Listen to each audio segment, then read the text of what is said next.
President Trump announcing a surprising ceasefire with Houthi rebels a week before his Middle East trip. The U.S. has been carrying out extensive airstrikes against the Iran-backed terrorists since mid-March now. Let's bring in Florida Congressman Brian Mast, House Foreign Affairs Committee Chairman. Thank you, sir. Very busy afternoon. Please do give us your take on the president's actions here and where you see this conflict going next.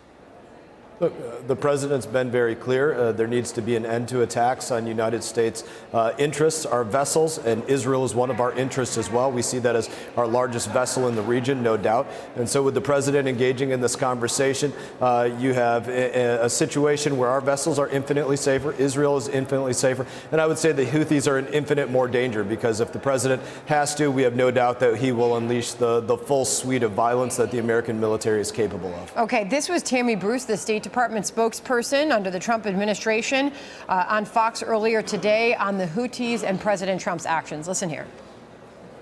President Trump's approach, of course, has worked again in that nobody in the world seems to be used to a forceful American response with a leader who will not back down. Now they have one. They know his history. And part of this success is not just our military action. It's the fact that Trump is the president, and they know that he gets done what he says he wants done, and they're complying. To her point, it does not look like the president is backing down whatsoever here. Yeah, I think, again, to her point, to your point, he has a bat and he knows how to swing it, and he's not afraid to swing it, and he's not afraid to swing it as hard as he can, because when you do that, that's where you create the scenario for every other foreign intelligence agency that's looking on, every other terrorist group that's looking on. Hey, that's the way that the United States of America and their president reacts. So let's back off a little bit, because we don't want that suite of violence unleashed upon us. All right, I want to ask you about these strikes in Pakistan. India striking Pakistan, said to have lost aircraft in all of this. What do we know about this, and what can you report to our viewers? What do we need to know right now? Look, I think, I can tell you, number one, I'm going to be speaking to both sides. I'm not going to tell you the order in which I'm doing that, because one of the things that you have at play here is not just a kinetic fight that's going on, but there's a huge disinformation fight going on both sides of this. That's factual for both sides of it, both trying to posture in different ways to say this is what's taken place. Of course, we know we're dealing with two nuclear powers that are acutely aware of the fact that they are both nuclear powers. And so I think in that you do see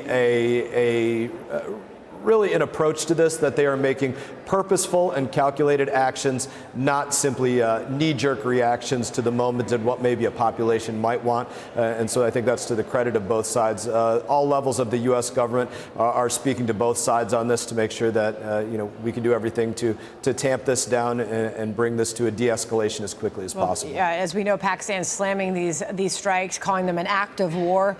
Here's more from Tammy Bruce, the State Department spokesperson for the Trump administration on this. Listen. They want these generational wars and problems to end. And the way, clearly, the status quo has not worked. And the way to do it is, in fact, through the vision and the handling and the insight of Donald Trump and the people that surround him. So it is good that, we're involved in the sense of assisting a kind of a communication as occurred last night, and to touch base with both of those parties. And, of course, they know we want no escalation. They know we want no escalation, but will there be, Congressman?